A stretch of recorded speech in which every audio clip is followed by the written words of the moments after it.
En clave geopolítica seguimos con la mirada puesta entre Rusia y Ucrania, pero no porque haya unos avances sustanciales en los procesos de negociación, sino más bien porque estamos en un punto de barajar expectativas. Sabemos que entre Estados Unidos y Ucrania hay negociaciones pendientes. Sabemos que la semana que viene Witkoff visitará Moscú y será recibido por Vladimir Putin, y la noticia principal de hoy, que también podría redefinir el rumbo de este proceso hacia una resolución del conflicto, es el terremoto político causado por la salida de Andriy Yermak, jefe de gabinete de Volodymyr Zelensky, mano derecha del presidente ucraniano y figura clave en las negociaciones hacia una paz en Ucrania.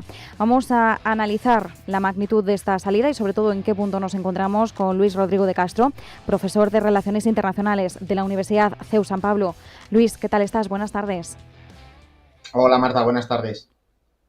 Muchísimas gracias por acompañarnos, empezando por la noticia del día, por esta última hora que nos asaltaba esta tarde, la salida de Andriy Yermak. ¿Qué supone para el gobierno de Zelensky, tan salpicado por la corrupción, algo que preocupa especialmente al bloque comunitario, la Unión Europea, de cara también a una adhesión futura de Ucrania?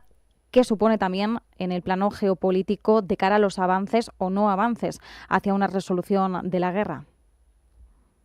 Bueno, primero hay que decir que la corrupción no es solo exclusiva de Ucrania, ni es la primera vez que ha habido casos de corrupción en Ucrania, ¿no? No es porque ahora haya un presidente proeuropeo, los ha habido tanto con presidentes prorrusos como con presidentes proeuropeos, y esto es algo que carcome Ucrania de la misma manera que carcome también España, ¿no? Pero es verdad que no estamos hablando de cualquier persona, estamos hablando de uno de los grandes o de las grandes manos derechas que Zelensky tiene o que tenía hasta este momento, y evidentemente pues en cuanto a credibilidad supone un golpe importante. También hay que decir que, bueno, pues lo podemos ver desde la otra óptica, ¿no? Y entender pues que ni siquiera el hecho de ser una de las manos derechas del presidente te libra de, en caso de cometer algún tipo de fraude, caer y rendir cuentas ante la justicia o ante también el electorado, ¿no? Y yo creo que podemos ver esas dos perspectivas y sacar esos dos mensajes, ¿no? Es verdad que tú mencionabas el tema de la Unión Europea, la transparencia, la corrupción y todo esto dentro del proceso de las negociaciones para la futura adhesión de Ucrania. La Unión Europea toma muy en cuenta los mecanismos de lucha contra la corrupción, el crimen organizado, la trata de personas, etcétera. No significa que luego, una vez que el país entre en la Unión Europea, deje de existir. Si es que no tenemos que mirar a otro país o mirar en casa, Sí. no es suficiente. Pero es verdad que luego, bueno, pues para eso están los instrumentos jurisdiccionales, la justicia, que seguirá actuando en caso de que haya cualquier tipo de indicio corrupto, ¿no? Pero en cuanto a las negociaciones, por no irnos mucho del tema, ahora habrá que recomponer también ese equipo, ¿no? Y habrá que ver hasta qué punto la estrategia se puede mantener, sobre todo cuando se está añadiendo también o se está aludiendo a la ilegitimidad de Zelensky como presidente ucraniano, ¿no? Es verdad que su mandato de 5 años ya ha pasado, ha sobrepasado ese deadline, ha sobrepasado esa fecha tope, pero también es verdad que hay una ley marcial en vigor y que impide convocar elecciones, ¿no? Y que hasta que eso no deje, no se supere, pues no podrá, ¿no? Pero bueno, el hombre más poderoso después de Zelensky o de los más poderosos ha caído, y habrá que ver cómo Zelensky, que ha dado mucha prueba de lo capaz que es en algunas ocasiones, pues hasta qué punto es capaz de sobremontar esta estocada, ¿no? Y hacer que, bueno, pues el proceso siga cuando precisamente, como decíais también antes, Donald Trump está intentando forzar la máquina e imponer por las bravas un acuerdo de paz a Ucrania. Y efectivamente, como bien apuntabas, Luis, no es que en Europa, o más concretamente en la Unión Europea, no haya corrupción en ninguno de los países miembros. Faltaría más, si es que tenemos el propio ejemplo en casa y, por desgracia, en todos los partidos políticos. Pero sí es verdad que de cara a la adhesión al proceso, esto es algo que se tiene muy en cuenta. Es una lucha, además, que tiene pendiente Ucrania también para ganarse el favor de los líderes europeos y poder avanzar hacia hacia la adhesión al bloque comunitario. Y por otro lado, como bien decías, Yermak, una figura clave, una figura que ha tenido un rol fundamental también durante toda la guerra, durante el proceso de negociación. Sabemos que a partir de mañana se abre un proceso ya para buscar a un sustituto. Una pregunta clave: ¿quién podría sustituir a Yermak y si sería igual de eficaz esa figura o no? Pero claro, viendo también la repercusión más inmediata, ¿esto puede beneficiar en este ámbito de las negociaciones a Rusia? Bueno, yo en principio el nombre, pues hay algunos candidatos, ¿no? Pero dependerá de la estrategia que quiera seguir Zelensky, de si opta por un perfil continuista o por darle un giro a lo que han sido pues las labores que ha venido desempeñando Yermak, ¿no? En función de eso, pues tendremos una persona o tendremos a otra, pero yo creo que al final las directivas las marca el presidente. En Ucrania hay consenso en cuanto a los grandes temas, a las grandes líneas rojas, pues no creo que cambie la postura respecto a la cesión de territorios, a la finlandización, que al final pues es la merma de actuar de manera soberana en la escena internacional. Bueno, yo creo que esas grandes líneas, esas grandes cuestiones no se van a ver afectadas. Otra cosa es a lo mejor el feeling que pueda tener el futuro hombre de confianza o mujer de confianza, no vamos a descartar ninguna posibilidad, pero más que esa cuestión de carácter, de personalidad, yo creo que al final las directivas por parte del presidente son claras, las directrices, perdón, y de cara a una negociación, pues todos sabemos cuáles son esas pautas, qué podría aceptar Ucrania, qué no aceptaría bajo ninguna de ninguna manera, salvo que Donald Trump pues siga presionando a Ucrania con lo que estamos viendo estos días sobre el plan de paz y cómo eso podría trasladarse al país, ¿no? Es verdad que Zelensky pues ahí podría pasar de héroe a villano. Es verdad que después de la invasión o de la agresión rusa a Ucrania, Zelensky se ha consagrado como un líder. Todos pensaban, se quedaban con esa imagen del Zelensky actor de la serie en la que hacía de presidente de manera muy cómica, pero ha demostrado ser un líder y sobre todo un líder en tiempos de guerra. Eso puede volverse totalmente en contra, dar un giro de 180 grados, porque en el caso de que firmara ese acuerdo de paz que supusiera cesión de territorios, quizá lo de Crimea podría verse de otra manera, porque Crimea hasta los años 50 no formó parte de Ucrania, ha tenido una conexión diferente, pero las regiones del Donbass, Zaporilla, Gerson, le harían pasar totalmente como un traidor a la patria y pasaría de, pues como digo, de héroe a villano. Claro, efectivamente, ahora ninguno de nosotros querríamos vernos en la tesitura de Zelensky, de tener que abordar esas negociaciones a sabiendas también de cómo puede presionar Donald Trump, porque sabemos que no le va a temblar el pulso tampoco a la hora de cerrar completamente el grifo para conseguir unos avances, sean cuales sean los términos de esos avances que vayan hacia una resolución. En esta línea de Telegraph, aunque tampoco nos cuesta mucho imaginarlo, dice que a priori Trump ya sí habría hecho un avance mucho más sustancial, significativo, de cara a reconocer a esa Ucrania ocupada como parte de Rusia, aquellos territorios que se ha anexionado Rusia ya vistos como territorios rusos de facto. Digo que no nos cuesta mucho tampoco imaginarlo, más allá de que no haya una declaración oficial, porque el plan de 28 puntos que se filtraba la semana pasada entre Estados Unidos y Rusia ya hablaba de el reconocimiento de facto de Crimea, Lugansk y Donetsk. Así que sigue siendo una posibilidad sobre la mesa el hecho de que Estados Unidos pueda presionar a Ucrania para que acepte este punto tan sensible, tanto para la propia soberanía y el futuro de Ucrania, como también para Europa. Entonces, ¿esta es la línea más probable hacia la que podrían avanzar ahora las conversaciones?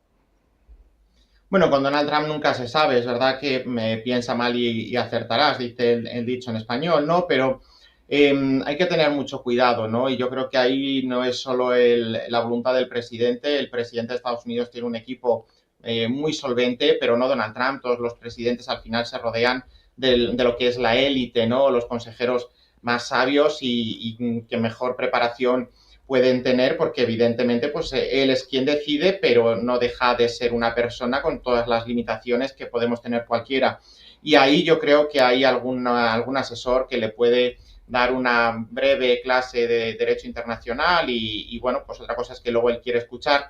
Pero ya digo, esto yo creo que reconocer esa parte ocupada sería completamente un error, primero porque iría en contra de esas normas que nos rigen desde el punto de vista internacional, que son las que nos hemos dado, una sociedad internacional basada en lo que es el Estado de Derecho, pero sin Estado, porque las sociedades internacionales son como un mosaico de Estados, ¿no? Pero basada en el imperio de la ley, sobre todo, y cuando ahora estamos viendo que esa construcción legalista que tenemos, que hemos configurado, que lleva rigiendo lo que son las relaciones internacionales desde finales de la Segunda Guerra Mundial, puede abrir la puerta a un nuevo escenario y que Donald Trump pues está un poco alentando a todo eso, evidentemente pues la preocupación es máxima, porque quizá ahora estamos hablando de Ucrania, pero en un futuro podremos hablar de otras latitudes y quién sabe si no también pues de parte de territorio estadounidense, por ponernos en algún caso hipotético, de reclamaciones territoriales, ¿no? Bueno, yo creo que el punto está en la hoja de ruta porque al final, pues para llegar a un acuerdo, esa propuesta debe recoger todos los puntos de vista, tanto de un lado como de otro, eso es cierto y al final, pues eso son posiciones maximalistas y a partir de ahí, pues habrá que ir rebajando las aspiraciones para intentar llegar a un acuerdo, ¿no? Es verdad que yo lo he dicho muchas veces, creo que en cuestiones territoriales pues podríamos estar incluso ante un estatuto sumamente avanzado de autonomía para las regiones del Donbass, de Gerson, de Zaporilla, ¿no? Las que son más de mayoría rusófona, y eso perfectamente podría encajar con el argumento y con la línea roja ucraniana de no ceder territorio. Es verdad, de facto podría tener un autogobierno muy avanzado, incluso superior al que tienen algunas comunidades en España, pero de jure seguiría siendo soberanía ucraniana, y esto Zelensky y Ucrania lo podrían aceptar porque al fin y al cabo no estarían renunciando a esa soberanía. Es decir, hay mecanismos, una ingeniería diplomática sumamente posible antes de llegar a ese reconocimiento. Yo creo que eso sería apostar por el extremo radicalmente al que estamos buscando, al que Europa además aspira, porque Europa sí que sigue apostando por ese mantenimiento de la sociedad internacional basada en estas normas que mencionaba anteriormente y sobre todo porque también tiene que ver con nuestra seguridad, ¿no? Pero hay que tener cuidado, yo creo que al final cuando uno juega con fuego puede acabar quemándose y quizás esto pues acabe volviendo como un boomerang. No digo que vaya a ser de aquí a 5 años, pero evidentemente pues esta onda expansiva podría llegar a alcanzar incluso intereses estadounidenses mucho más cercanos y evidentemente Putin es un hombre que lleva 25 años gobernando Rusia. Es verdad que como presidente, primer ministro, luego se cambió ahí con Medvedev y por eso ocupó el cargo de jefe de gobierno, de Estado, pero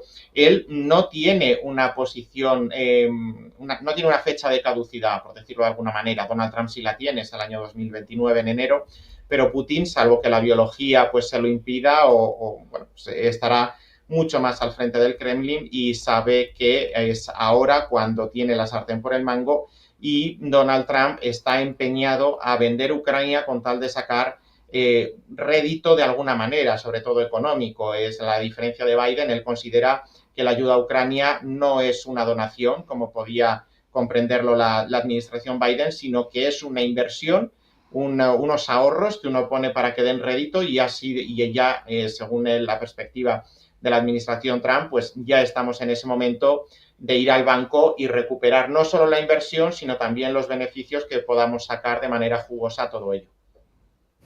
Mientras tanto, Rusia mantiene de todas formas, Luis, que solo negocia la paz con Estados Unidos. Sabemos además, y lo apuntabas antes, Putin no ve a Zelensky como un presidente legítimo y por tanto no lo ve como una figura legítima de cara a negociar de una forma directa. Y en este sentido, en esta línea de conversaciones entre Rusia y Estados Unidos, Steve Witkoff, el enviado especial para Oriente Medio, que ahora también está desempeñando un papel crucial entre Rusia y Ucrania, visita Moscú la semana que viene. Es un viaje que ha sido confirmado y a priori, según confirmaba el Kremlin, si Witkoff visitaba Moscú iba a ser recibido por el propio Putin. ¿Qué podemos esperar en concreto de esa visita? Bueno, yo en principio primero tenemos que ver si se llega a producir, porque no es la primera vez que se anuncian reuniones y luego se cancelan a última hora. Si al final estamos hablando de un hombre de la máxima confianza de la presidencia de Estados Unidos, habrá que ver también qué rango, ¿no? Que hasta qué punto llega su capacidad, no solo para avanzar en las negociaciones, sino también para comprometer a la posición de Estados Unidos y para comprometer a Donald Trump. Si Donald Trump le manda es seguramente porque tiene plena confianza en él, pero yo creo que avanzarán y harán una especie de mediación, ¿no? En base a lo que se ha propuesto, a comprobar hasta qué punto Rusia tiene voluntad y a partir de ahí seguir construyendo ese acuerdo que Donald Trump y su administración está empeñado en obtener. A partir de ahí es verdad que para negociar, bueno, pues deberían estar tanto la parte agredida como la parte agresora. Si nos olvidamos de que estamos hablando de Rusia y que estamos hablando de Ucrania,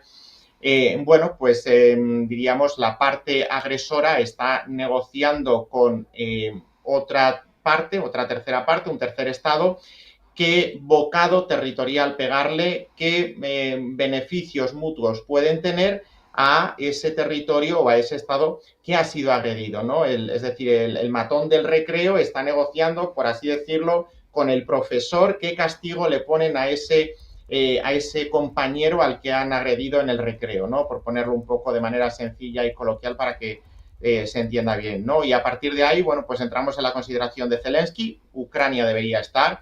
Las negociaciones no deberían de ser entre Estados Unidos y Rusia, deberían de ser entre Ucrania y Rusia, o evidentemente con todas las grandes potencias o las pequeñas potencias que quisieran estar echando una mano en torno a la mesa de negociación, y podría ser perfectamente Estados Unidos, China, la India o incluso España o algún país del resto del mundo, ¿no? Pero evidentemente los dos actores de este sainete tendrían que ser sobre todo Ucrania y Rusia. Y el considerar a Zelensky como presidente ilegítimo, bueno, pues es verdad, si es que si nos paramos y nos quedamos solo con el fragmento de que el mandato del presidente dura 5 años, podemos dar pábulo a esta argumentación, pero es verdad que también hay una ley marcial, como decía antes, que impide la celebración de elecciones, y luego también está la cuestión práctica, ¿no? Es verdad que hay ciudadanos ucranianos en Ucrania, pero hay 10 millones, según las cifras oficiales, de ucranianos que han salido de Ucrania, que no podrían ejercer ese derecho al voto. A eso habría que sumar los desplazados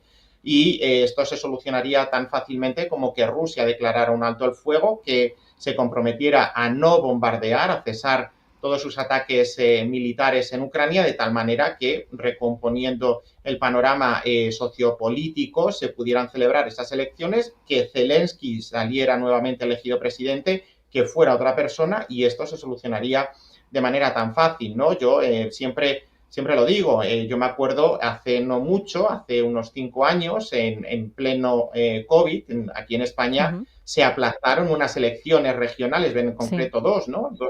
Y no, no era algo que cabía desde el punto de vista, porque tampoco estaba contemplado, ¿no? Pero eso que aplicamos de manera microscópica a España, mutatis mutandis, se puede aplicar también al resto de la comunidad internacional y en concreto a Ucrania.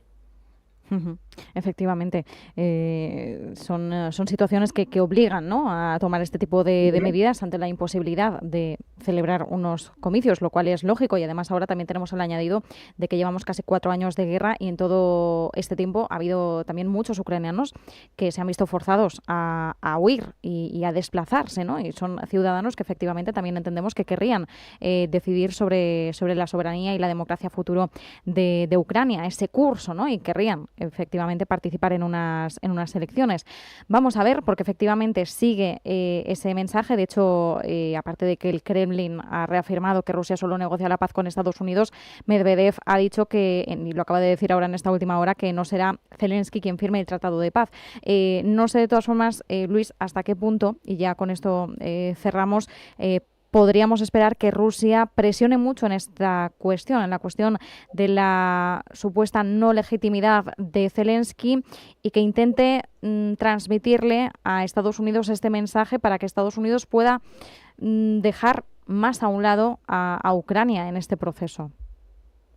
Bueno, respecto a la necesidad de que vaya Zelensky en persona, yo creo que no hace falta. Hay figuras, por ejemplo, un ministro plenipotenciario con poderes para la firma de referéndum, es decir, hay numerosas posibilidades para que no sea Zelensky quien vaya a firmar eso, sino que sea otra persona. Yo ahí no veo ningún tipo de problema. Luego es verdad que deberá de ser aprobado en base a los mecanismos constitucionales que marque la Constitución de Ucrania y a lo mejor pues es el Parlamento el que tenga también que dar su visto bueno, el presidente, etcétera, ¿no? Pero en cuanto a la firma, yo creo que eso es un detalle menor, es una de las líneas rojas que incluso Ucrania podría aceptar, el que no fuera Zelensky a negociar eso, bueno, pues es verdad que ahí podría estar todo, ¿no? Y por lo demás, pues, bueno, la compra de esa retórica antilegitimista de lo que es el mandato de Zelensky, pues llegará hasta el punto que la Casa Blanca